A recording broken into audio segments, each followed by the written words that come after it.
Scotland is blessed with natural beauty. Unspoiled wilderness, deep lochs, ancient peatlands. Our rugged coastline spans around 12,000 miles, from wind-whipped beach to surging shore to far-flung fishing ground. For millennia, folk have lived in this landscape and relied on its natural gifts. In our modern world, we still depend on nature, and water is perhaps the most priceless resource on the planet. In Scotland, we may feel like we get a lot of rain, and due to climate change, it now rains 13% more than it did 100 years ago. But today's rainfall comes in surges, so it's harder than ever to manage Scotland's water. Heavier rain washes peat off the hills, organic matter can make some water discoloured, and warmer water takes more effort, science and money to make safe and pure. To keep our water the way we like it, cool, fresh, clear, straight from the tap.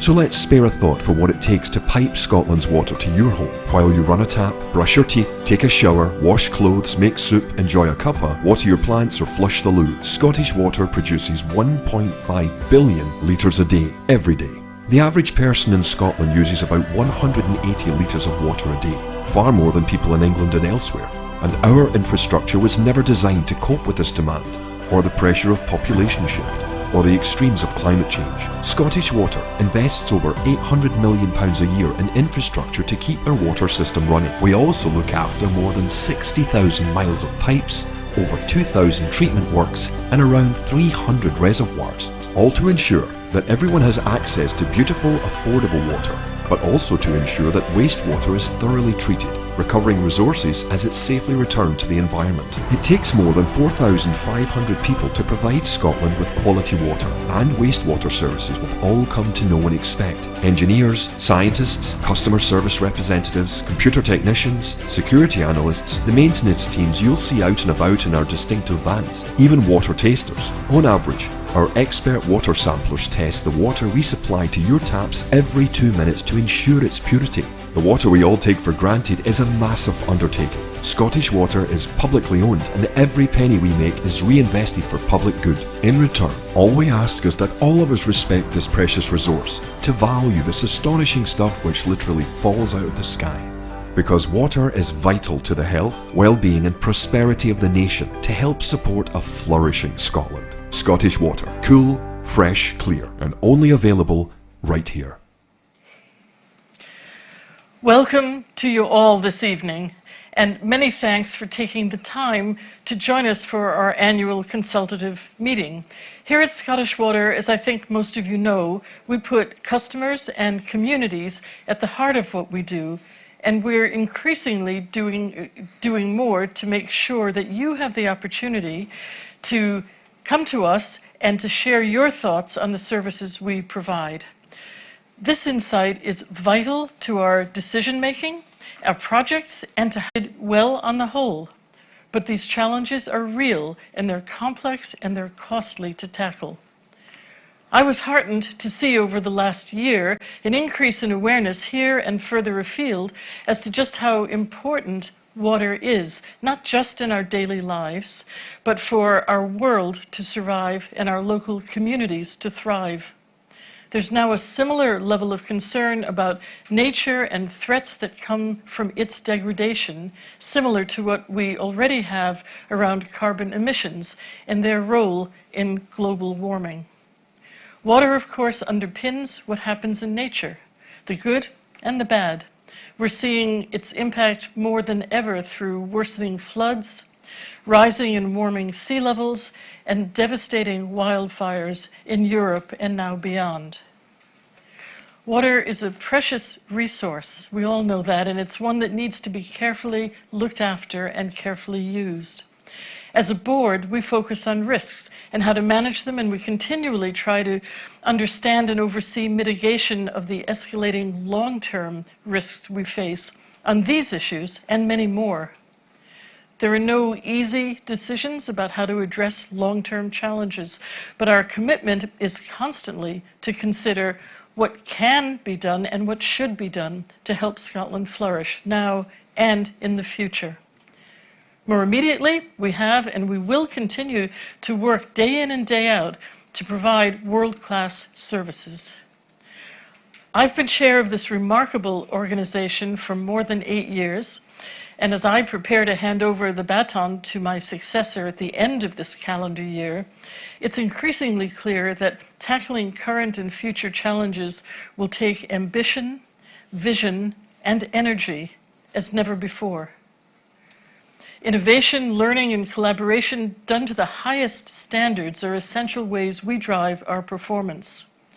To lead Scottish Water, we face into these and no doubt other challenges that the future will bring, and to ensure that we reflect our 4 core characteristics in the way we do everything, the characteristics of being respectful, caring, bold, and innovative. Using those to lead us in all of that is our new chief executive, Alex Plant. So Alex joined us at the start of June from Anglian Water, where he was Director of Strategy and Regulation. Previously, he held positions in the Royal Mail, Cambridgeshire County Council, the Civil Aviation Authority, and HM Treasury, as well as having held several non-executive director roles.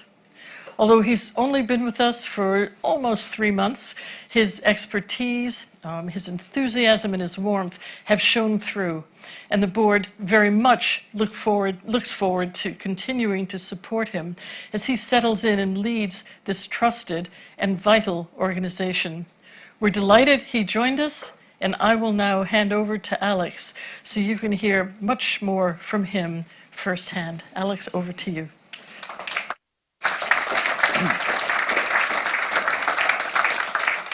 So, thank you very much, Susan.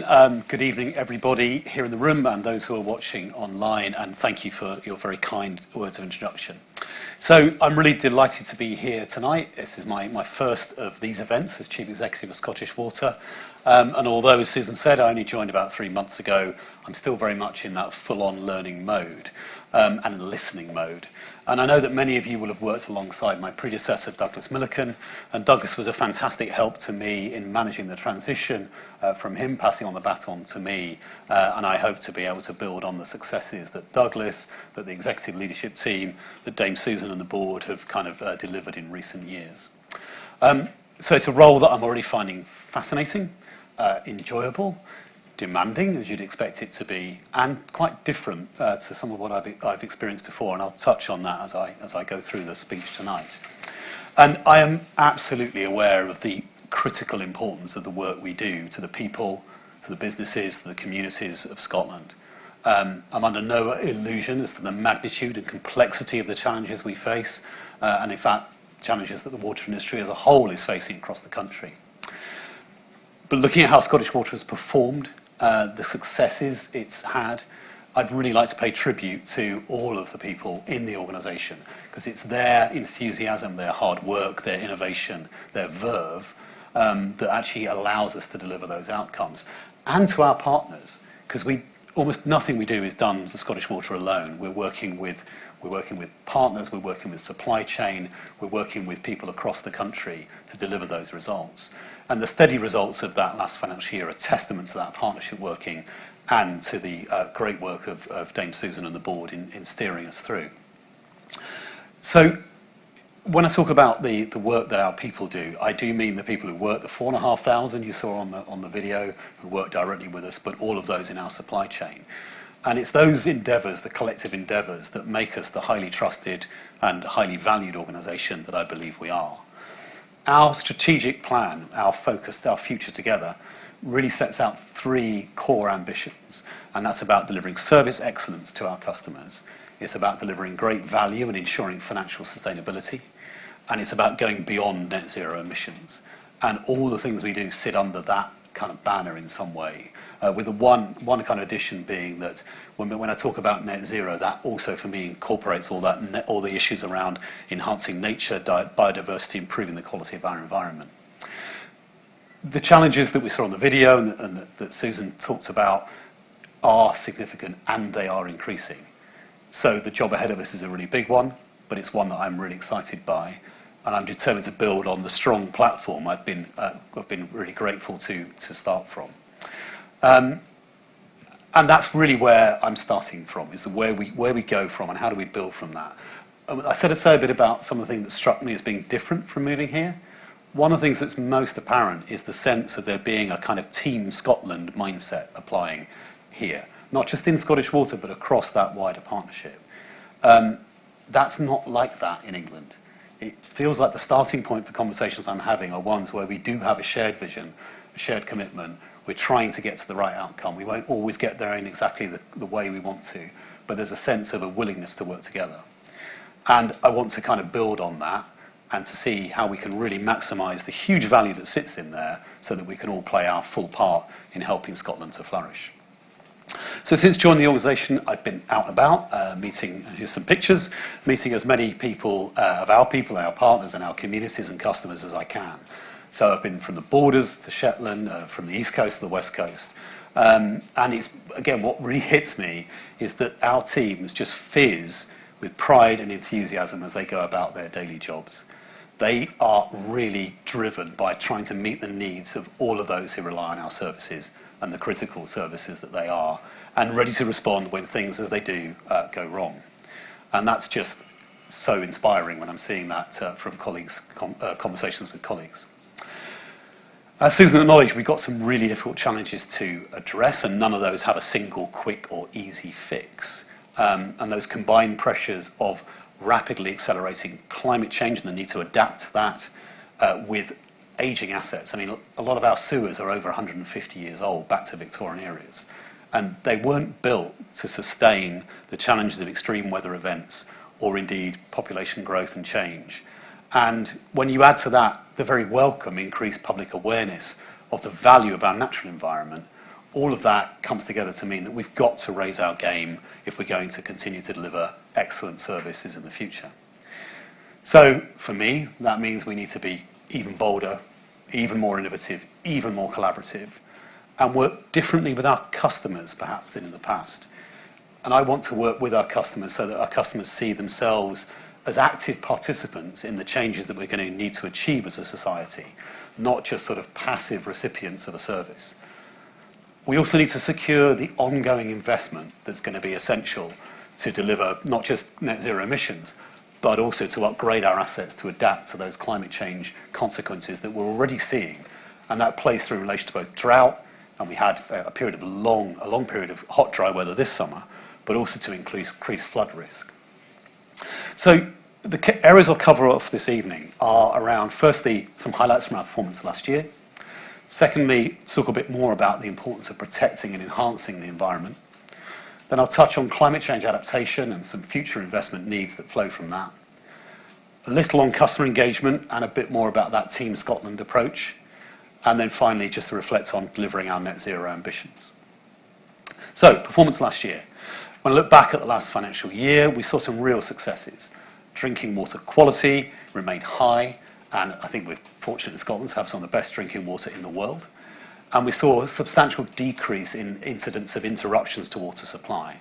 And we continue to make improvements in reducing leakage from our pipes. On the wastewater side, we saw a 25% reduction in environmental pollution incidents and around a 10% fewer internal flooding incidents as well. Now, these are big achievements, not easily achieved. And much of that is down to making sure we did have the investment and we could get the investment in the right places and get better access to data so that we could then inform the approaches and the prioritisation we make. And there's a lot of future work we can do in really exploiting data and insights as we move forward. And all of that ties into our plans for transformation across the organisation. That's to unlock innovation, different ways of doing things, and just ensuring that we're enabling all of our people to do the best they can. Now, last year, we invested a record £886 million, and that was spent on over 7,000 projects throughout the country. And we're actually in a very good place in terms of our financial sustainability, but we need to protect that in the future, and I'll come on to that in a moment. Turning to protecting and enhancing the environment.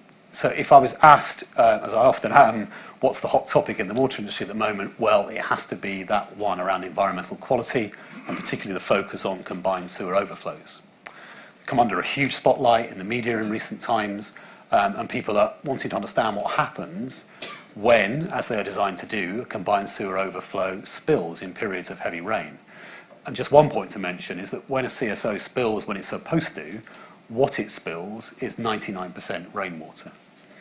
Now that doesn't mean we're kind of in any way complacent about this. We want to ensure we continue to improve our performance and that we do not cause environmental harm. But it's only right, given the level of scrutiny that's been on this subject, that I spend a bit of time on our approach to it here tonight. And firstly, I should say I absolutely share the concerns about trying to do all we can about improving river water quality. All of us want to do all we can to achieve that outcome. And it is that outcome we should be focusing on, the quality of water in the environment. And I'm happy to reaffirm that Scottish Water is committed to building on improvements already made. And we will be doing more to drive improvements and protect and enhance that water environment in Scotland, which is already of high quality. We are fortunate here in that we have some of the best quality water environments in Europe. 87% of our waterways currently achieve good or better condition for water quality. But that in no way means we can just say, well, everything's fine. We need to look at that 13%, and I'll come on to that in a minute. And we're busy transforming our wastewater system in Scotland, and we stated that in our long-term strategy, which we published in 2020. It's about investment, it's about innovation, it's about data, technology, and it's about reducing the emissions that are associated with wastewater as well. Now, all of that can help to mean that the system we create in Scotland will serve us well for years to come. Our Improving Urban Waters route map, which is led by our Director of Strategic Customer Service Planning, Simon Parsons, who'll be on the floor with us later, is seeing us invest an additional 500 million into the wastewater system, which will improve further the quality of wastewater discharges, protect rivers and our coastal environments. And working alongside our environmental regulator, SEPA, we've put a sustained effort into improving our work on over 100 wastewater treatment works in the last decade. And there's much going on that is seeing improvement year on year, but we know that many customers and stakeholders have expectations that we go even further. And we want to deliver those further improvements to help better protect the environment in the future. So there's scope to further improve our performance, and we've already pledged to increase the number of CSO monitors, so that we'll have more than 1,000 of those in place by the end of next year.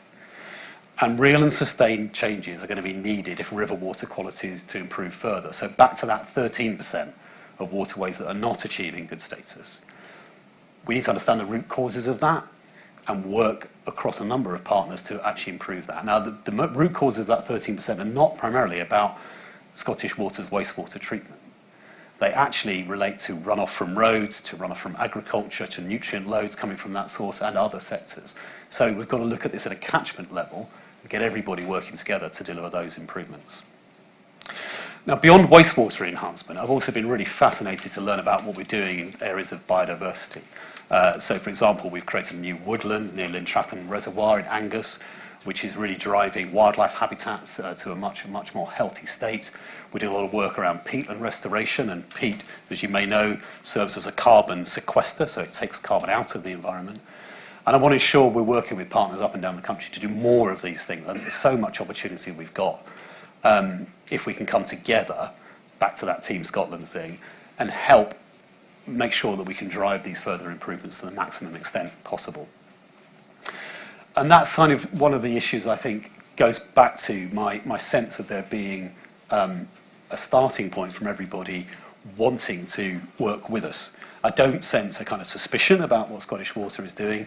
I don't sense a kind of difference in desired outcomes.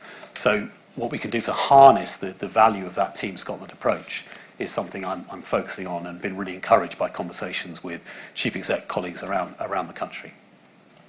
So I want to do all I can to be part of a process that builds on all those already strong working relationships and just really gets us to make sure that the whole is greater than the sum of the parts. We need to build on that collective vision, collective action, and I'm delighted to see we've got colleagues from many of those organisations involved in water in some ways here tonight, so thank you for taking the time. We all want to create a flourishing Scotland. We all know that water and wastewater are critical to enabling that. And that takes me on to the third point I was going to raise around future investment needs and the question of customer charges, always a thorny one to address. And whilst the record investment that I talked about is great, and by the way, we're hitting our straps on that investment programme, which is really impressive, We've got to be able to continue to deliver, and it would be wrong to shy away from the fact that that means we're going to have significant continued investment in the years to come. The climate change projections are going up, our assets aren't getting younger, we need to do more. That changed and changing climate and the particular issues I've talked about around wastewater infrastructure and population change which helps to deliver the water sector vision. And what it critically did continue to ramp up, and I have confidence we can continue to do that, as Rob Mustard picks up the role from Mark in a month's time.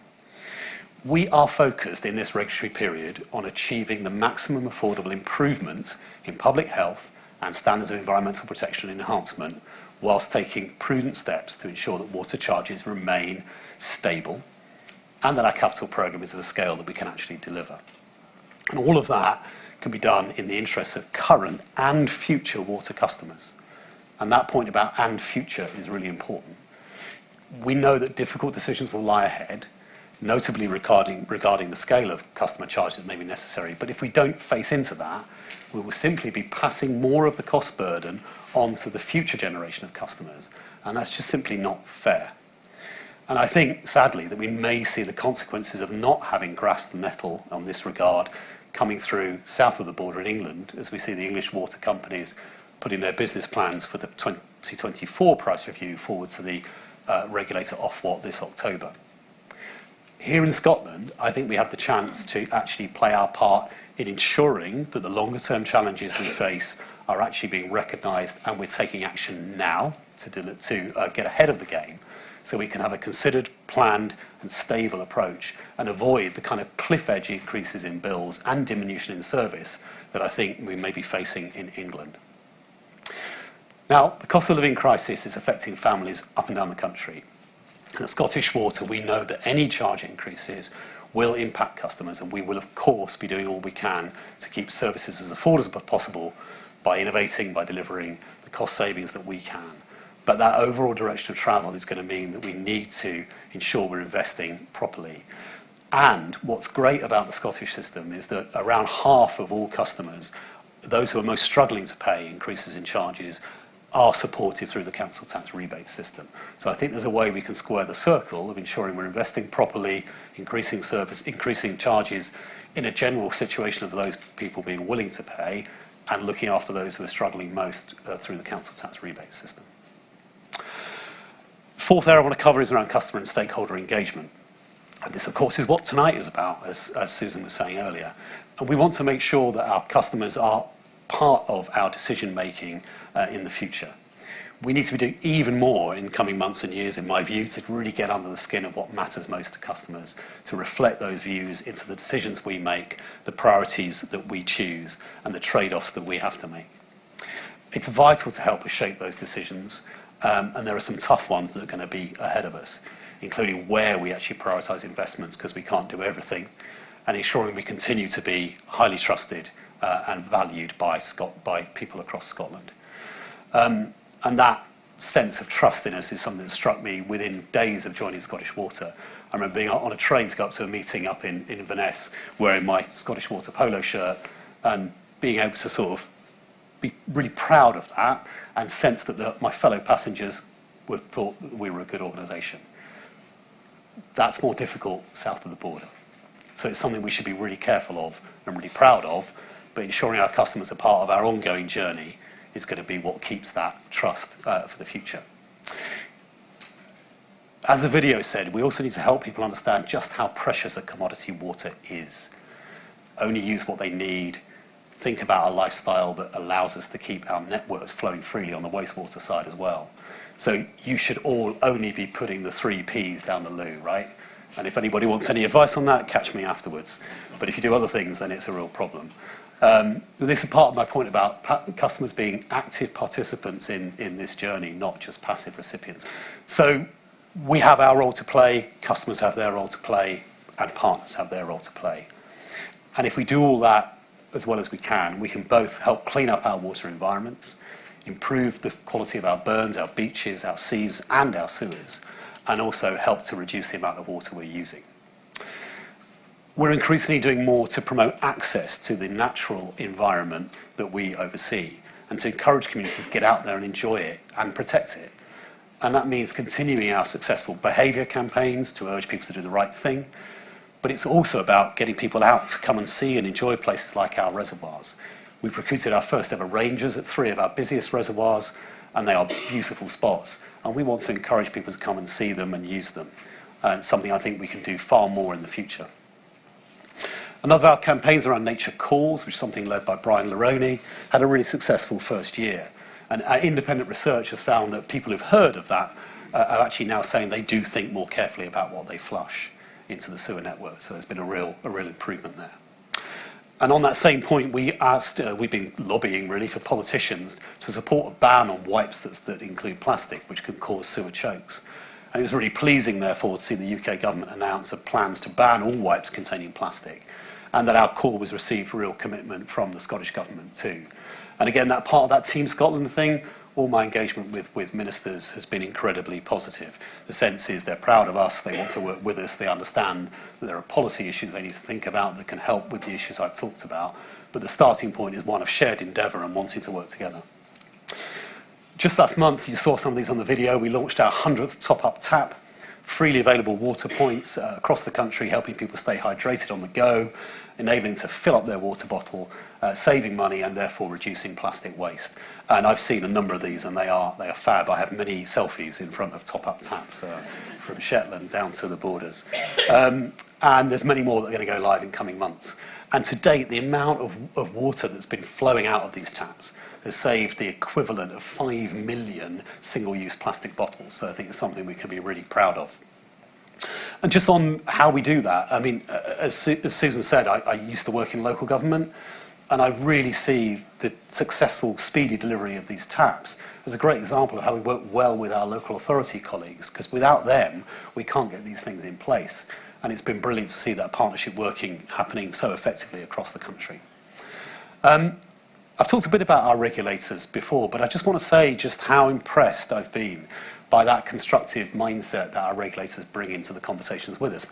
Of course, those conversations are challenging at times, and they should be, but the mindset is one of trying to get to the right outcome.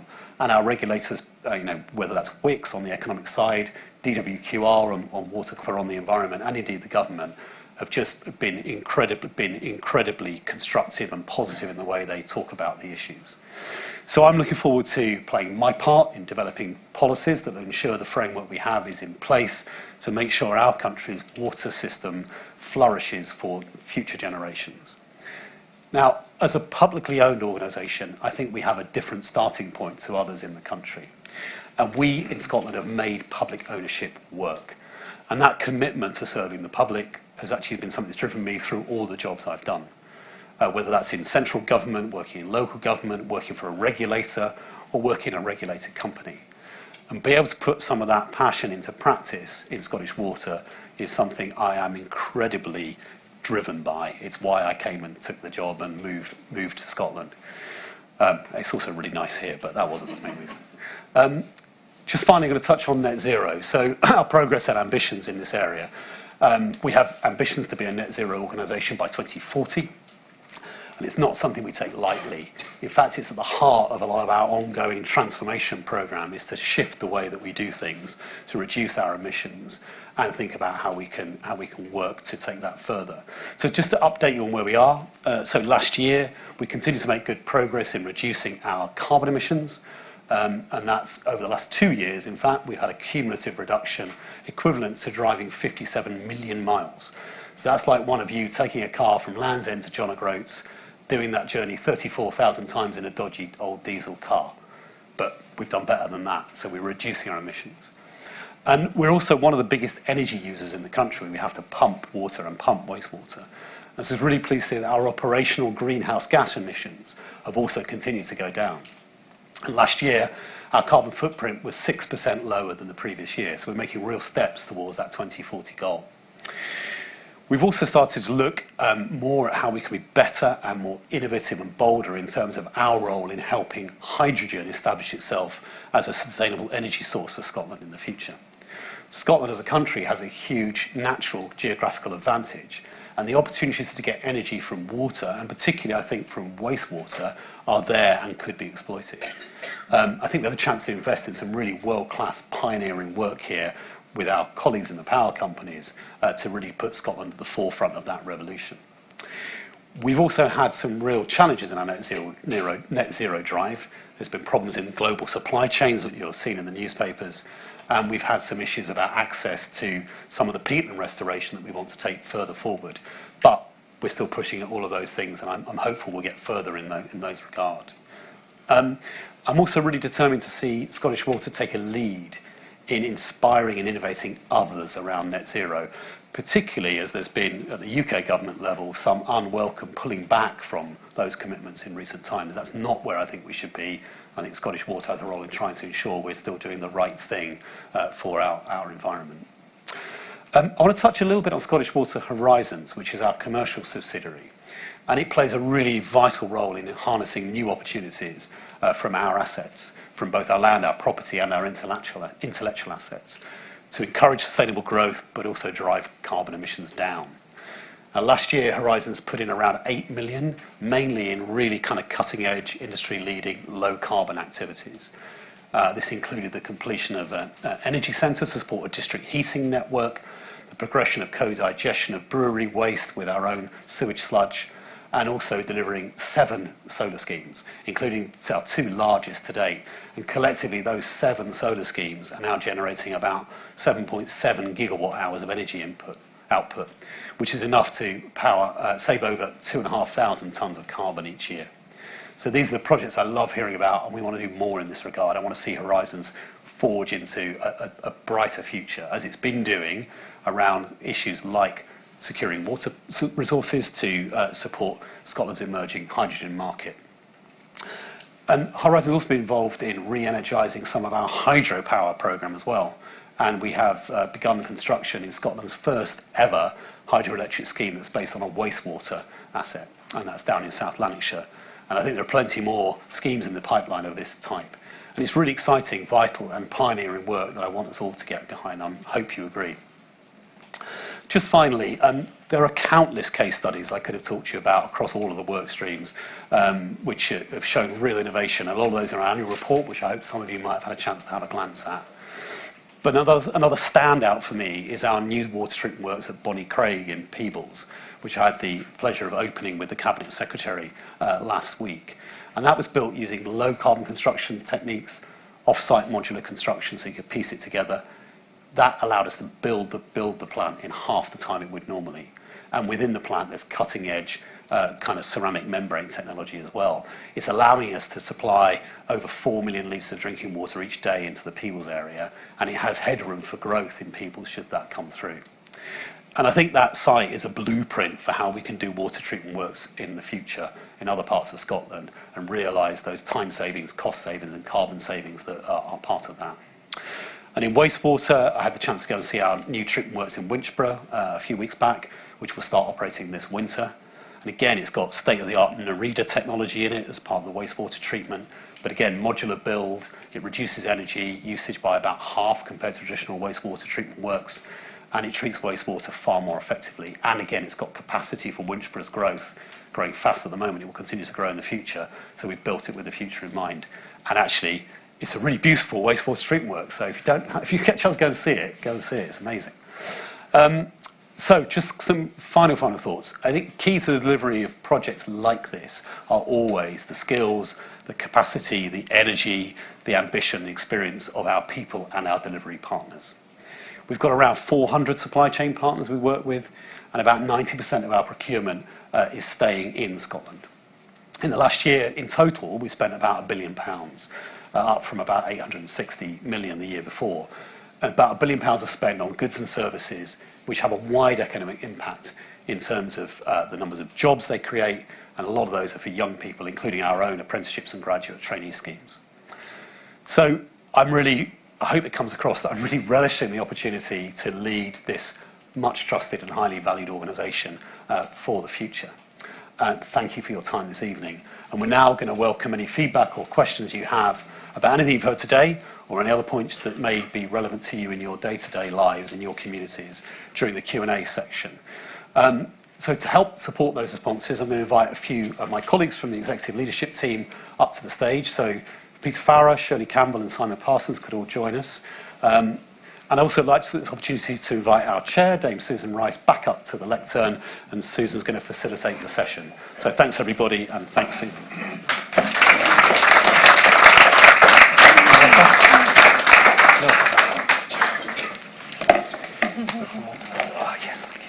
Okay, thank you very much, Alex, and a warm welcome to our other senior leaders from within Scottish Water. And to support this panel, we, meaning I, may also call upon members of our leadership team and our board who are scattered throughout the audience. Might ask you, so you better pay attention, to help respond to some of the questions. So, to ask a question here at the Novotel, just please raise your hand, and a remote microphone will be brought to you. But those watching this on our live stream also have a chance to ask. You can do that by submitting a question on the chat option. So, I just want to start off by saying that, well, really just saying a thank you. We've had more questions submitted this year than we ever have before, and I think it's more than we've had in my last 7 ACMs put together. I don't know if that's quite right, but I'm really pleased about that.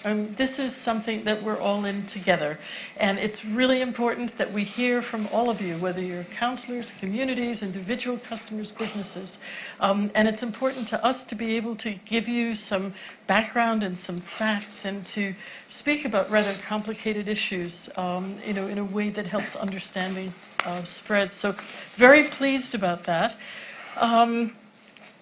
And Alex, you're on a roll, so okay. No, don't need to do anything, but rather than relax, I thought what I'd do is start with a couple of questions. So I have a number of pre-submitted questions. Let me just thank everyone who submitted the questions ahead of time, because it facilitates the ability to get as many covered as possible. Let me start with a couple for you, and then you can relax after that. So the first one has been submitted by Gordon Matheson, who's a member of our independent customer group. And Gordon, I think you're in the audience. Where are you? Oh, here you are. Yeah. I can read it out, but if you'd like to read it out instead, you go ahead. It's your question. Thank you, Susan.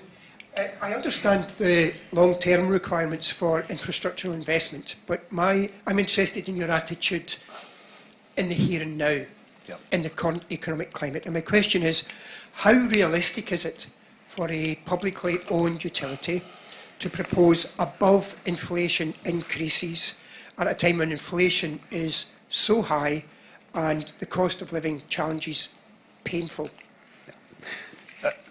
Thanks for the question first, because it is obviously at the nub of that kind of trade-off that, as a country, in the end, we are trying to make. I suppose my answer is partly back to what I talked about earlier, is that it's always tempting to sort of just defer. Well, maybe we don't need to do it this year, we can do it next year. Each time you do that, you effectively queue up a set of issues and problems that are for the next years, or maybe the next generation of customers to face. And that question about being fair across the generations is really important. Now, in the very short term, sometimes you have to make some choices that are more difficult, but you can't do that for too long. I suppose why I think it is feasible for us to seek above inflation increases, which is what the strategic review, of course, kind of set out as the expected trajectory, is, I think, back to the point I made in the speech, which is the issue for me is that for those who are struggling most to pay, who we should be most concerned about, the rebate system does at least give some protection against the increases that I think are necessary. And for those who are able to pay, our understanding is there's quite a lot of willingness to pay the relatively small increase. I don't want to dismiss the importance of that for anyone who's struggling, but the relatively small increase in absolute terms that it represents. The consequences of not doing so are so acute in service terms and in future bill increase terms that I think we just can't afford to duck it, basically. Alex, thank you for that. And now a question from someone else I think has joined us. The question from Ruth Plevin from the River Almond Action Group. Are you? Oh, you're here. Good. Yeah. Would you wait for the microphone if you don't mind? If you need it out, I didn't bring a copy of the question with me, so if you would like. Shall I read it out? I Yes, will do please. that. But let me thank you face to face for submitting it. The question from Ruth is, what lessons has your new chief executive learnt from Anglian Water that he can bring to Scotland? Yeah, thanks, Ruth. That's a good question. Anglian Water is facing massive fines for Yeah. pumping raw sewage into our river systems, and just what are you going to bring to Scotland? Yeah. So, and actually what I bring to Scotland is not just from my time in Anglian Water, but all the other things I've done, I will try to bring. I think the first thing is that there is a difference. So some of where Anglian Water has faced fines is when it's basically, it's not about it using CSOs in normal operation, as I talked about before, it's when something's gone wrong. And I think when something's gone wrong, Anglian or any water company should put its hands up and say, that wasn't as it should have been, and the consequences should be whatever the consequences are. However, Anglian Water has been also, at the same time, at the forefront of some of the most innovative approaches to catchment management and working differently with developers, with farmers to try to reduce nutrient load into rivers in Norfolk. It would be wrong to kind of castigate it as being some bad organisation. It isn't. And the people who work in Anglian Water, like the people who work in Scottish Water, get out of bed every morning to try and do their best for the people of the east of England. There's really interesting stuff they're doing, which we can learn from, and we will keep that kind of exchange going between us. The other thing, Anglian is the leading company in the country in terms of leakage reduction, because it is the driest and one of the fastest growing parts of the country. So some of what Anglian has done on leakage, we can piggyback off that learning, and we will and do. So, I bring some of my learnings from a time working in Anglian, which I would defend as broadly a good organisation, but doesn't always get everything right, into what we're thinking about here. In some cases they're ahead of us, in some cases they're behind us. Thank you. So you're worth the money that we're spending on you then. Well, you should Much perhaps more judge than that. your previous chief executive. Well, you should perhaps judge that more than 3 months in. Yes, we will. We'll be back next year. Very good, as you should be. So thank you very much for that. And let me then move on actually to a general theme. I said we had a lot of questions. A third of those questions were all around one issue. And a number of the questions on that issue are asking the same question, but from different perspectives. So, individuals word the things differently. So it is around the matter of CSOs. And I'll tell you how I'll handle this, because we could be here, someone said to me, until Halloween, if I went through everything. I will pick out 3 of these questions and then turn to colleagues, primarily Simon, to respond to those. I think that that response will cover off many of them. But I will also say to everybody who's written a question, particularly about this issue, that by the end of the week, our colleague, and I'm looking at her, Natalie Walker, will send a personal response and a full response to each and every one of you who has submitted a question. And in this subject, if there was any nuance that doesn't come through in what you hear today, you will hear back. So I promise you that. But let me just say how, again,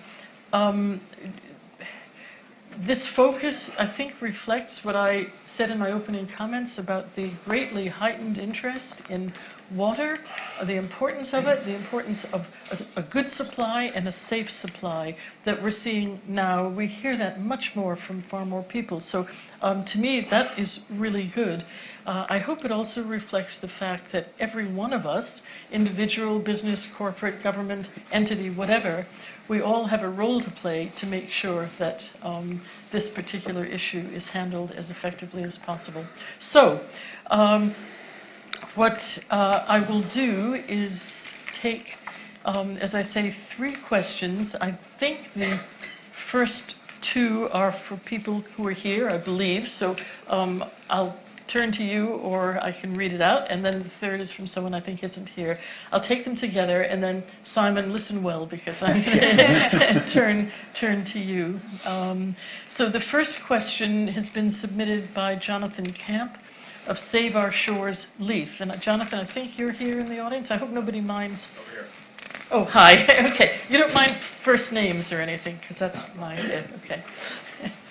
Go ahead. Great, thank you, and pardon the accent as well. Oh, well. So there's a lot of Victorian infrastructure in our waterways, and that's a given and everything, and I know that CSOs are part of dealing with that. Without CSOs, water would be splashing up in a lot of places that people wouldn't want to see it, obviously. So my question is really kind of the future, and does Scottish Water see a future in a network where the public living along the waterways, myself included, where we don't have to worry about CSO spillage, where we work, where we play, where we live, Do you see the upgrades happening where we can replace CSOs, where that is no longer in the future? Part two, if you believe that we can no longer have that happening, when do you think? And then I have a part three, which is if this is impossible because of costs, where things are, obviously I'm in the water of Leith, so there's a lot of urban development and engineering problems and opportunities. Yeah, I haven't written my question down, but I assume it's essentially, I represent a rural constituency, lots of fairly small villages. One in particular have residents who contact me over a long period of time, periodically from time to time, with concern about sewage in their garden, they say, coming from overspills. I believe it's a problem because I know they've had a non-returning valve installed to stop it from coming into their house, so I can believe it is a problem for several people. They believe over the period of their correspondence, they've come to the conclusion by themselves, I think, that there's a sewage capacity issue in the area, and yet at the same time, developers are still building houses or seeking to build houses, albeit on a fairly smallish scale because it's a fairly small village. But the question is, what's Scottish Water's role in all this beyond installing a non-returning valve? Is there ever going to be a solution to the problem? Are they ever going to say, yay or nay, there is a capacity issue here? And can they or can they not? Would it be wise to suggest that an area has a moratorium on development until any issue like that is solved? And as I say, I don't have good answers to this question, and I've been trying to get good answers to it for some time, and it seems to get difficult joined up answers from Scottish Water, because obviously many people get involved in these discussions. Sorry, that's a bit rambling. No. You've explained what's on your mind. That's what matters. That's really important. And let me just throw in the third in this grouping of questions. This was submitted by the Forth Rivers Trust, and you might be online, so if so, thank you. And the question is quite short. It says, why don't you set real targets to reduce CSO spills? So, Simon, over to you. Okay, so what I'll do is I'll take the first and the second one first, if that's okay, and then I'll come over to your one at the end. So the first question in terms of was looking about what's the future of the network and what do we see for the future of the network. So I think the thing that's really important to get out right at the beginning is, and Alex covered this in his opening, is first of all for the vast amount of rivers across Scotland, the quality of that river and the environment around it is fantastic. So 87% in terms of water quality, and there's a plan already in place in Scotland to take that up to 91%, of which we play a small part. Agriculture and road surfaces are a big part of that. So I think if you looked across Scotland, so if you looked across the whole of Scotland, then the picture, in terms of water quality, is very strong out there. We're also in a position where bathing waters in Scotland are in their best ever position in terms of where we're positioning in terms of the bathing water standards across Scotland. But, and I think Water of Leith will be one of those areas, urban rivers, and specifically urban rivers, often in some of our major cities, there are challenges around water quality, and there are challenges about something that's called aesthetics, the material that is not necessarily affecting the ecology of the river, but aesthetically is not necessarily great, and that's wet wipes primarily as part of that. So we recognise this, and we've recognised this, so we've worked very closely with SEPA, the Scottish Environmental Protection Agency, and the Scottish Government, and we've set out an improvement plan, recognising that we've got work to do and others have got work to do as part of that. We're going to invest about £500 million in terms of dealing with what I'll describe as the more acute problems. And to give you an idea, there's about 110 what are called CSO discharges across Scotland that have been identified by ourselves and SEPA that need investment in. And in terms of actually being able to do that, 25 of them or 24 of them are actually on the Water of Leith, to give you some idea out there, and a number of others along the Almond as well, I think. So that gives you some idea of the challenge that we face. So we're in the process of putting monitors in. We're in the process of, in terms of the putting the infrastructure in, the hard infrastructure in, and we face some real challenges on some of those down the Water of Leith. And you'll be very aware of a beautiful place, but not necessarily that accessible in areas. So there's some real engineering challenges about doing that. But we've made the commitment with SEPA, with the Scottish Government, to make those improvements, and that will carry on in Glasgow, in Dundee, and some of the other cities as well. So that's in place there. But do we ever get to a position where we don't have CSOs? I don't see that at the moment. That would need such replumbing of whole cities. So we can fix the end of the pipe, but the actual job for all of us is to fix what goes into that sewer system. We have very little control on that. And you're talking about, Johnny, talking about your examples of that. We have very little control on that. And that is to do with urban planning. It's about stopping people building drives, surfaces that just move water around. It's about controlling what comes off roads into our sewer system. And we all have a role. Every single person in here has a role. The biggest cause of sewer discharges into the environment is wet wipes, fats, oils and greases. The biggest by a distance. 30,000 plus discharges every single year are caused by wet wipes and fats, oils and greases. That is something that we can all make all do with, and the work that Alex talked about and Brian has been leading for us here about binning those wipes and banning those wipes is a massive part of it. So if you can support the kind of that whole progress, that will actually happen. So I think we will see improvements. We will see improvements, and you will see improvements in the Water of Leith, as we've seen. We've obviously already done quite a lot of work at the top end of the Water of Leith. It's now, if I'm honest, a difficult part of it now that we've got to solve.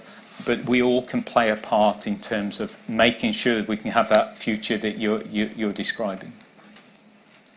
So let me take a breath. And then, so that's a big part of it. Now, the local areas and the local challenges we've got, that if your constituents has got a non-return valve in, that is to stop sewage going back into their houses, and that is to do with somewhere along the line they're either at a low point in a network and that, or there is flows going in that we will need to control out.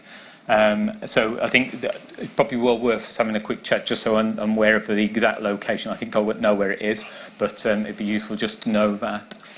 But we have a team here that look very much at making sure that when any development comes in, that we have the infrastructure in place for treating that, so it's not discharging out into the environment, but to make sure that we're meeting our licences and our consents from that point of view. But we know we've got weak points in our network, and we will periodically look to make those improvements in. We will look to protect customers from flooding now. So the non-return valve is to protect the customer and that customer's property from flooding, because that's pretty much the worst thing that we could ever do to a customer, whilst we find the longer-term solution. And often some of these are very complicated long-term solutions to do that. But every time a development comes in, we will look at the impact of that development. We will model and understand the impact of that development on our infrastructure before we give the in essence kind of supporting that. But our role's also to make sure that infrastructure is fit to support the housing development across Scotland. Simon, thank you very much, and a reminder that everyone who had a question on this or anything else will get a personal response, but I think that gives you at least some background for the focus and what we're doing. Change of theme altogether, so the next question was submitted by a customer, Fiona McDougall, and I don't think she's here, so I will read it out. And she wrote, I'm seeing more Scottish Water campaigns. Love your top-up taps and use one in Edinburgh plenty. On the whole, how successful are your public campaigns in raising awareness, and how do you measure their success? So Brian Leroney, who's the inspiration and the deliverer of Top Up the Taps and all these other campaigns, Brian, why don't you tell us? Thank you, Chair. I don't think I've ever been described as an inspiration, so I'll Well, take enjoy it. I'll take that. And thank you to Fiona for her question. It's great to get her comments and her support for our campaigns. I think they've all been touched on already this evening, but in a nutshell, we've 3 campaigns. Your Water Your Life encourages people to use refillable bottles. We've already heard about our top-up taps, which are a big part of that campaign. Nature Calls, Simon was just speaking about. That's largely about getting to people to only flush the 3 Ps down the loo, and a big part of that is our lobbying efforts to get governments, plural, to ban wipes containing plastic as well.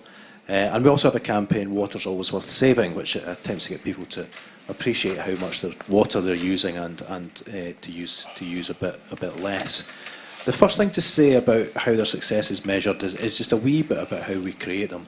All of these campaigns are tested almost to the ends of the earth in terms of focus groups and all sorts of work that we do ahead of launching campaigns. We don't just have campaigns because we like the sound of them or we think something's a smart thing to say. It's always about how it lands with customers and what is most likely to persuade them to change behaviours in the way that we want them to. So that's the work that goes in up front.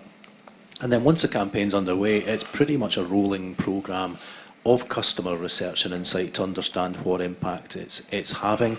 So we understand the increase in people who now carry a refillable bottle, for example, or people's attitudes towards flushing wipes. And we mix those qualitative measures with harder measures as well, such as how many times the top-up taps have been used, and a reduction in the number of blockages caused by wipes. All of those measures on their own are a wee bit imperfect, but as a sort of blended mix, you start to get a really good picture of how campaigns are working, and that's how we'll continue to work going forward. But if Fiona's got any specific points around measurement of the campaign she wants to pick up with me, then please get in touch. Very happy to speak about them. Good. And if Fiona, if you're online, you'll have heard that, and Brian means that. But Brian, I've got another question for you. So this also comes from a customer called Chris Terrell. And Chris wrote, I welcome your response to Revive that there will be no new grouse shooting leases created across SW catchment estate. What about transfer of ownership of existing leases? Will this be allowed? If so, it will just perpetuate these leases. I support your aim to change and improve land management. Brian, over to you. Well, thanks again for the question. It's received quite a bit of attention on both sides of the grouse shooting debate since we had some media coverage a couple of weeks back. I have to say up front, it's not Scottish Water's intention really to get involved in that debate. That's for others to do. Our position is much simpler than that, really. We have one lease presently that allows grouse shooting and muir burn, and that will come to an end in 2027. It's our stated policy that we will maximise the opportunities of our land holdings for carbon capture and biodiversity reasons. And when that lease ends, that's what we'll do. We'll look at what the best use of that land is to help achieve our net zero and nature goals. So we're not really looking to take a big stance on grouse shooting. We've got things to do with the land that better meet our own priorities and objectives, and that's what we'll do come 2027. Okay, thank you. Thank you very much for that. Let me then move on to a completely different theme. This question was submitted by Margaret Smith, who's a customer in Aberdeenshire. And she's asked, I know some of your pipes date to the Victorian era, and Jonathan, you mentioned that as well. How do you manage to keep them in use, and what are you doing to prevent any leakage? Peter, I think this one is yours. Okay, thanks, Susan. And that's the question's in two parts. I'll take the first part first about Victorian pipes. And just to make it absolutely clear, just because the pipes are old and have been in the ground for a long time, it doesn't mean that they're in poor condition or performing badly. We have a number of different pipe materials that we've used, and they've generally changed over the years from cast iron pipes that the Victorians put into ductile iron pipes, reinforced concrete, plastic, and the most modern polyethylene pipes. And the issues that we can face with them can be caused by many different things. It can be ground conditions, it can be flows and pressures in the pipe, it can be the loading that's on the pipes, on roads, etc. So a number of different things. But what we do across all of our pipe stock, and we're talking about 100,000 kilometres of pipe work here across Scotland, which would stretch around Earth 2.5 times, so a lot of pipe work. And what we do across all of that is we monitor the performance of those pipes, no matter what the material is or how long they've been in the ground. We monitor their performance, and we're monitoring for different issues. So, for example, we can get water quality issues that's caused by corrosion of metal pipes, low pressure, we can get fairly dramatic bursts in pipes, and we can get leakage. So there's a number of different things that we monitor regularly to let us know where the problem areas are. And as I said, it's not related to one particular pipe, it can be many different conditions that are causing it.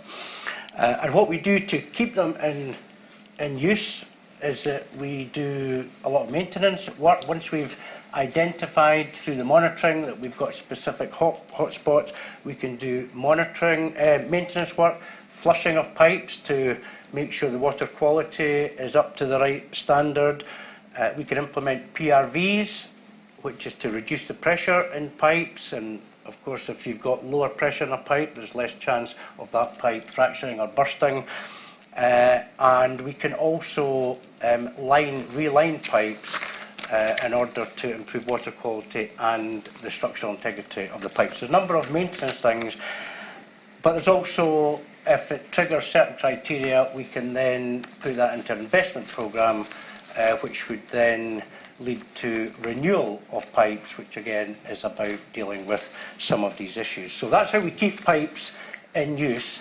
The second part of the question specifically about leakage, and just so that everybody is clear, we get two types of leakage from pipes. One of them is called visible leakage, which is fairly obvious if there's a burst pipe and it's rising to the surface and running down the street. That's called a visible leak. But there's also other leaks which we can't see from the surface, underground, and we don't know that they're there. These are far harder to find. The visible leaks, we can respond to that, and customers generally tell us, or we will identify ourselves, and we can be out there and fix that within a matter of hours. The leaks that are below ground, we have to work really hard to find these, and there's a number of different methods that we use. One of them being what we call a correlator, and that's just an electronic piece of equipment that you connect to 2 points in a pipe, and it tells you roughly where there's a leak in the pipe, and then we go and dig that up and fix it. So these two types of leakage we face. We're spending about £30 million on leakage every year, and we've reduced leakage year on year since we started dealing with leakage in 2006-07. And in that time we've reduced overall leakage by 60%. But leakage isn't static, and although you can fix a number of leaks one year, it doesn't mean to say that you're going to improve you've got to spend an awful lot of money just to stand still with leakage, because another part of the pipe could fracture or break. So it's a continuous effort, and we're working really hard, and we will continue to reduce leakage year on year as we go forward. Okay, Peter, thank you. I've got another one. I'm mindful of time, so we'll ask these quickly and try to get a good answer, but not too much of an answer. Not to say yours was too much at all, Peter, because you have the knowledge.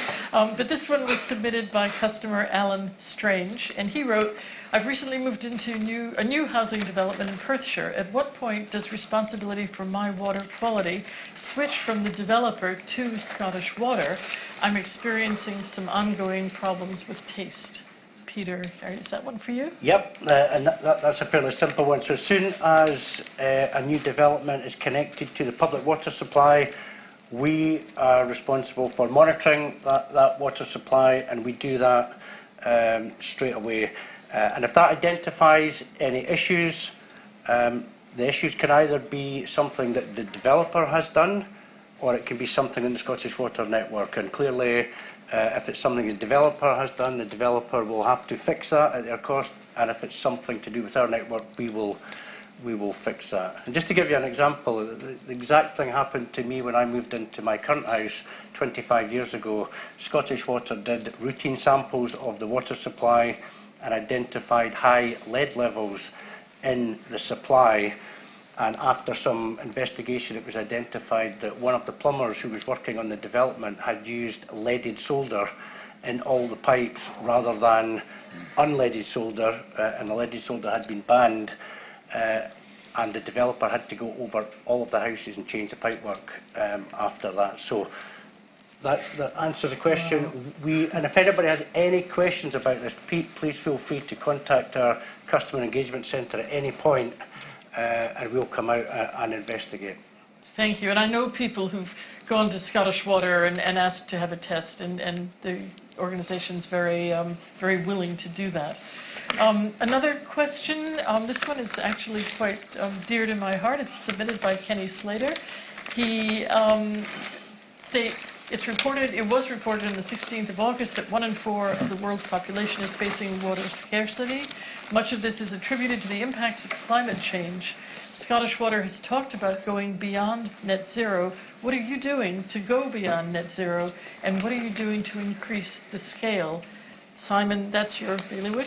Yeah, no, and Alex talked really passionately about this earlier on, so we've covered about that. So Scottish Water have made a really ambitious kind of pledge to get to net zero by 2040 and go beyond that. And that includes all of our activities. It's not just our operational activities, the kind of producing the water, but it's also all of our activities about when we build things. So every time we dig a hole, every time we build a new treatment works, as you've heard earlier from Alex, every time we do that, we will generate carbon as part of that. So we've made a really ambitious commitment to go beyond that and actually use some of our land resources to support Scotland's mission in terms of getting to net zero, as Brian was describing out there. So simply, our activities are about reducing our energy usage. So we've got a really ambitious programme of energy efficiency activities, about changing out equipment, reducing our energy efficiency. It's about generating more renewables, whether it be the hydropower activities that we talked about, or our work around solar or wind. And we've got a really ambitious programme in terms of rolling that out. So that's a big part. It's also about capturing some of the carbon. And by capturing the carbon, we're talking about using peatlands. We've got a lot of peatlands across Scotland. A lot of it is actually in poor condition, so it releases carbon. We're looking at how do we make sure that is captured, and that has massive biodiversity benefits as well. And we're also planting woodlands across much of our land. Lintraffin was the example we talked about earlier, and we're actually in the process of developing with Forestry and Land Scotland what will be Scotland's biggest new forest up in around Loch Katrine, 4,500 hectares of new woodland there, which will have a massive benefit wider than that. But the bits that are really exciting, and some of the really exciting things we're doing is around investment. So how do we build things significantly lower carbon than we've ever done before? So we've changed the fuel that we use on a lot of our sites away from diesel to kind of vegetable oil-based fuel, 90% less carbon. We're looking at using very different materials. The biggest part of investment carbon is concrete and steel. So what can we do to do that? And the examples of the sites that Alex talked about, Bonnie Craig and Winchborough, two of the most modern kind of bits of infrastructure in the UK, are basically 50% less carbon than we had before because of the really different views we're taking on that one. So we're 3 years into our net zero plan, but what I will say is we're making fantastic progress. And the one area that's really worth stating is this is nearly always done in partnership. A lot of it isn't done by Scottish Water alone. It's done by, and I know a number of our colleagues or partners are in here, it's done in partnership with our supply chain, local authorities, other bodies across Scotland, and that's what we need to be doing. Simon, thank you for that. And I go around, whatever I do, and wearing all my other hats, and I talk about some of the initiatives and activities at Scottish Water because it is truly impressive on a very wide stage. So that's very helpful. We're almost there. 2 more questions. One of them is from Councillor Chris Cowdy of the City of Edinburgh. Council, are you in the room? And if so, would you like to ask your question? And if not, I will read it out loud. He wrote, with flash flooding being a regular occurrence in Edinburgh, damaging property and the economy, is Scottish Water taking any steps to upgrade existing sewerage infrastructure to cope with continuing network strain from increased groundwater and property flows, particularly in urban areas? So it relates to some of the other issues, but it recognizes certainly the rainfall and the heavy rainfall. Simon, you want to pick that up? Yeah, and whilst we talk about a lot of the positives around kind of climate change mitigation and the work we're doing there, that's only half of the activity. The bigger, the other half of it is how do we adapt our services, but also wider in Scotland to climate change. Significantly more rainfall is definitely part of it. Now, I don't know how many people here actually live in Edinburgh, but obviously you'll all be very familiar with the impact of the storms we had a number of years ago in Edinburgh itself. In terms of the really really significant rainfall we've got. So I think the core to this is our assets, City of Edinburgh assets, the roads, the gullies, people's own properties all play a big part in terms of what happens with that rainfall. So we've got a really ambitious programme here in Edinburgh. Dawn, who's over the back there, leads it as part of that. So City of Edinburgh Council have actually got a really ambitious water vision, which is all about the management of water at sites, not in the infrastructure. Because the idea is we don't need to build massive big sewers, massive big tanks here, but we can actually control that rainwater, that surface water on the surface. So every planning decision that's now taken forward by City of Edinburgh Council has to consider surface water management as part of it. And there's some acute problems as well. I'm not going to pretend there's not. So we're working, we have what's called a very, very rubbish name, but we're yet to think of a better one, but the Edinburgh and Lothians Drainage Partnership, rolls off the tongue. But that's really about managing surface water here and in the region as part of that, which is ourselves, City of Edinburgh, East Lothian, Mid Lothian, SEPA and the Scottish Government coming together to manage that. And that's really thinking about some of the big transformative change that we need to put into the city. But it's very similar to the conversation earlier. It's managing surface water. It's keeping that surface water out of the roads, out of the actual sewers themselves. Simon, thank you very much for that. Final question. This was submitted by Susan Dolan-Bettany from the Glenlyon and Loch Tay Community Council. So if Edinburgh is one of the most beautiful cities anywhere, the Glenlyon and Loch Tay area is one of the most beautiful, more rural areas I've ever been to. Anyway, she writes, in our community council area, particularly Fernin and Fortingall, when there is a serious power outage, the water supply goes off as well. So residents have neither electricity nor water. What can you do to prevent this? Peter? Yep. And just to help position this, this is relating to particularly Storm Arwen and the storms that we had at that time. This particular small community up in the northeast, and I can say that the extent of the power outages that we experienced during Storm Arwen was the worst that I have ever experienced, and I've been in the water industry for 39 years and I've never seen anything like it or so wide spread. So we're generally prepared for a lot of things, but because that was so widespread, the power outage impacted on many, many hundreds of our assets in that area. Really good thing is that we lost power to treatment works that were supplying 1.5 million customers, but because of our proactive planning and use of emergency generators, that 1.5 million customers never had any outage throughout the whole of Storm Arwen. However, there was between 500 and 800 customers who were out of water for a couple of days. This is one of the communities that experienced that. The good thing is we've learned from that, and we've looked at how do we improve this going forward. This particular issue was a tank that supplied these small communities. It was fed by a pump set pumping water up to the tank, and the pump set didn't have any emergency generation, so it went out. Normally, that would be fine in normal conditions if it was a breakdown of pumps and that. We've got between 12 and 18 hours storage in the tank, which is enough to allow us to fix that. But because this power outage went on for days, the tank emptied and they experienced an outage. So what we have done, 3 things. We're looking at changes to the controls in the tank, which will effectively have more water available for storage. The key thing is that we've implemented and are implementing plug-in emergency generation points at all pump sets like this, and we'll have strategic stock of emergency generators that if it's likely this is going to last for longer than the storage in the tank, we'll take an emergency generator out and we'll plug it in and restore the supply to these customers. There's also some other things that we're doing looking at the network, but that's work in progress, but that should also help to benefit that in the long run.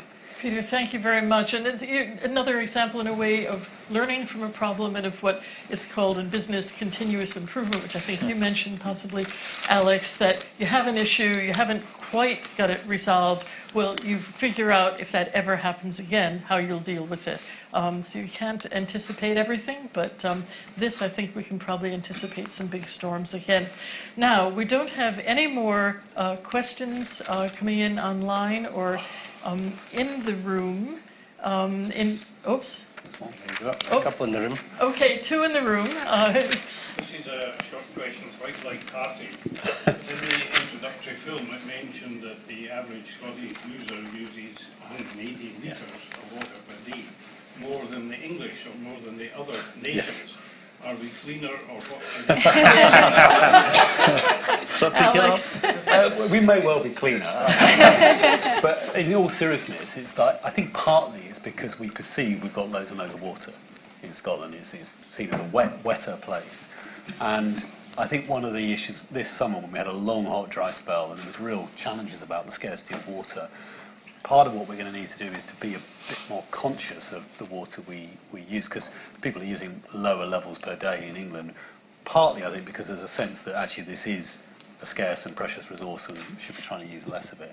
And if we can inculcate some of that here, that'll be good news for the longer term sustainability and emissions, back to Simon's point. So I don't know whether we're actually cleaner, but it does reflect a kind of need for a slight shift in the perception of the value of water. And could it be to do with metering as well?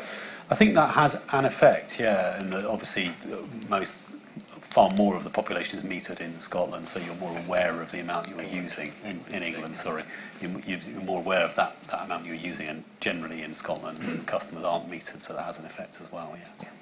Thank you for that. And you had a question, sir? It was exactly the same. Wow. So let me ask you one back. Do you think people in Scotland are cleaner? No. Never mind. But Yeah, there's one more here, and we'll probably have to close things after that, but you go ahead. I attended your Petrivi conference over 5 years ago, and there's a great deal of excitement about Scottish Water being its own renewable energy producer, and specifically using Archimedes screws, baby hydro, small arrays of generators within the pipe network. I was wondering how far that research has gone, or if you've got an in situ example of that. And secondly, if you don't mind the second question, in the national debate of comparing Scottish Water to English water companies, I heard the UK Minister suggest that Scottish Water was behind the English water companies in monitoring extractions and pollutions within our river systems. Now, I acknowledge TIPA has a role in there, but I'd like to give you an opportunity to respond to that as well. Okay, so two very separate questions. Simon, you look like you're ready to jump in. Let me answer the first one. Sorry, the second one, and then I'll come on. But I will pass across to Peter on the second one. So what the minister was talking about was monitoring from our CSO activities, and you'll have heard a number of the conversations on there. So we do have significantly lower levels of monitoring of what's called event duration meters than there is in England and Wales, and that was because there was a regulatory reason to put those in and a driver to do that.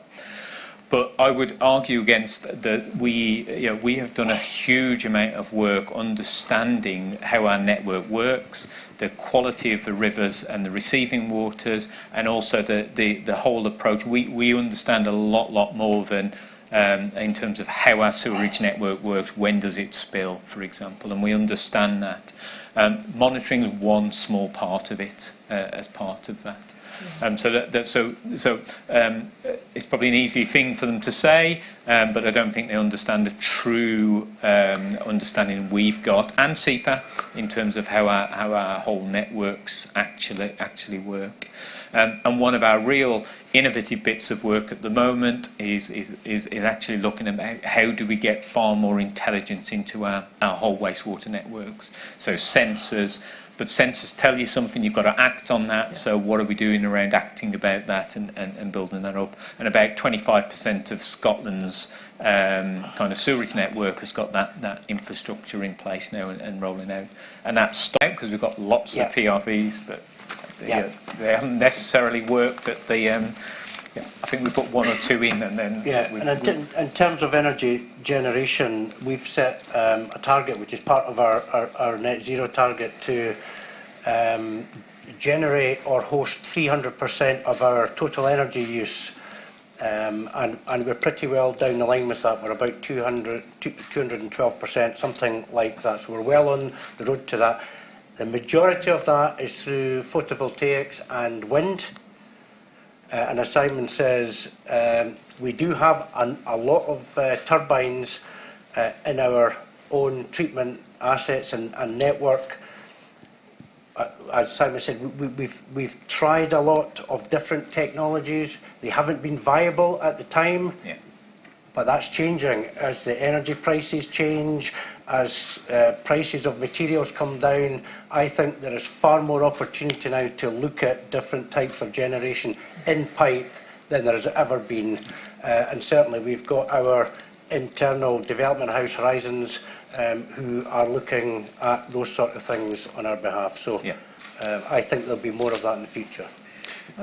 Alex, do you want to come in? Just one thing to add to your first question, and I think it's a reflection on some of what I was saying earlier. I think because of the scale of kind of concern over CSOs, particularly in England, some of what's happened has been, I mean, that's probably a politician wanting to get a cheap shot in, really, is about why the monitoring point is Simon explained.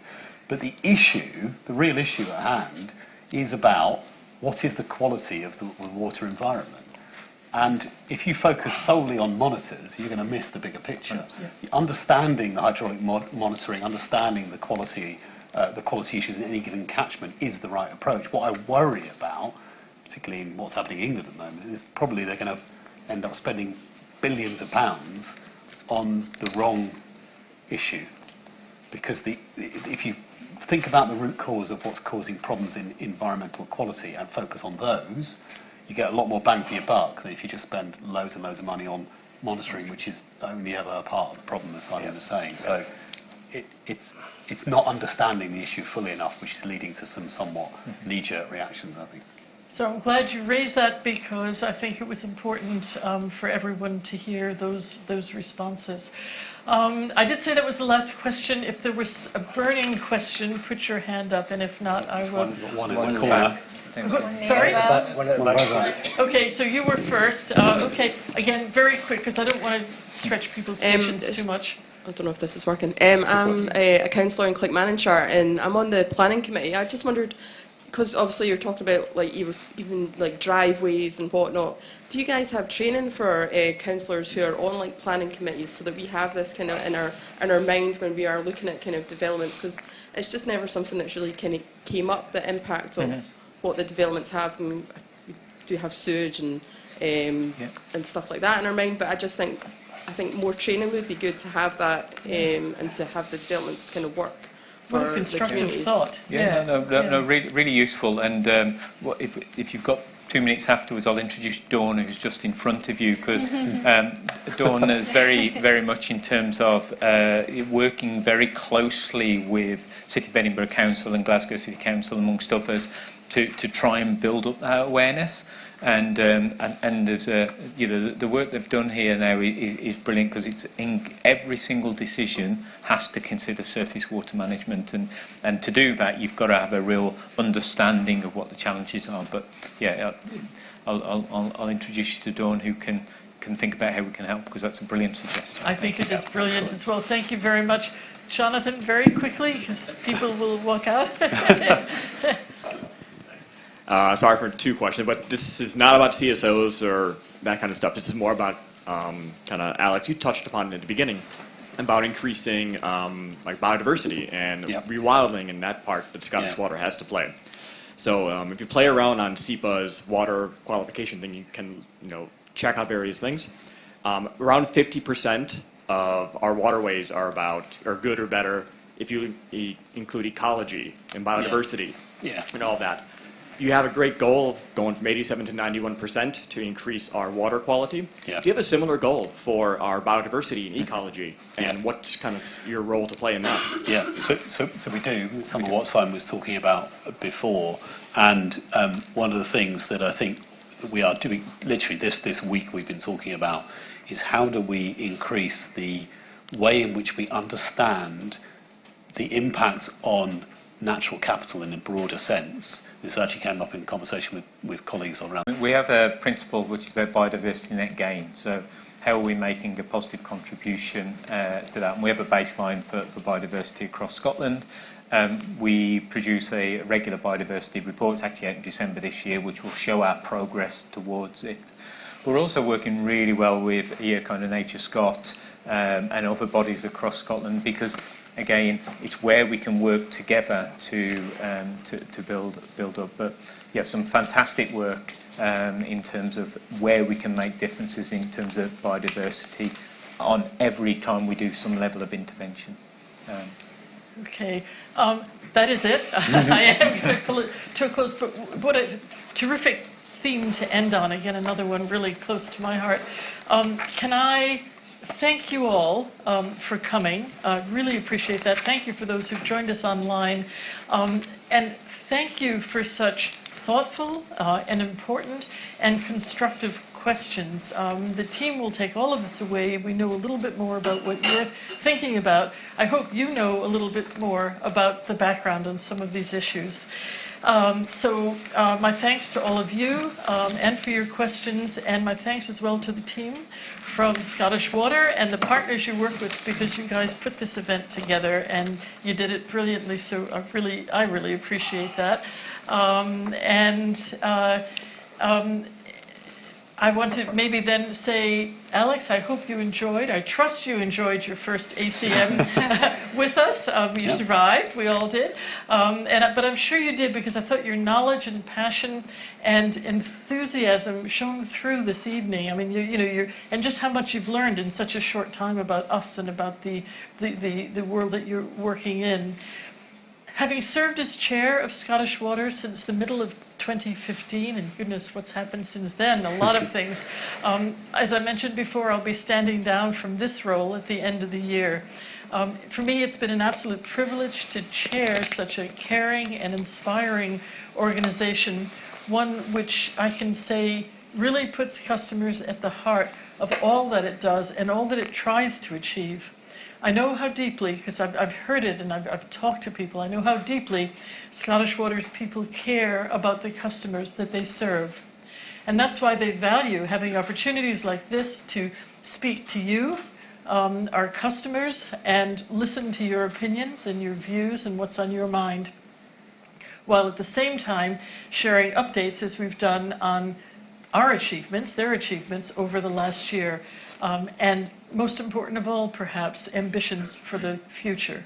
So again, I want to thank all of you who've attended this ACM, and those, again, who've engaged with us online, and above all today, I want to thank every person who works in Scottish Water or with the organization for never losing sight of the vital importance of the tasks each one of you does every single day. This isn't all about high-level things, it's about what people do every day. You never lose sight of the big picture. And it's not often that one can say that about a whole organization, but I have familiar and have worked with a number of organizations. It's pretty rare, but I know I can say that about Scottish Water. And beyond that, my thanks and genuine gratitude to my board, current, and I'm trying to look at them all because they're here, past members. Your wisdom, your engagement, and your hard work are invaluable. It's my honor to serve alongside you. So that's it from us. Again, thanks and have a good evening.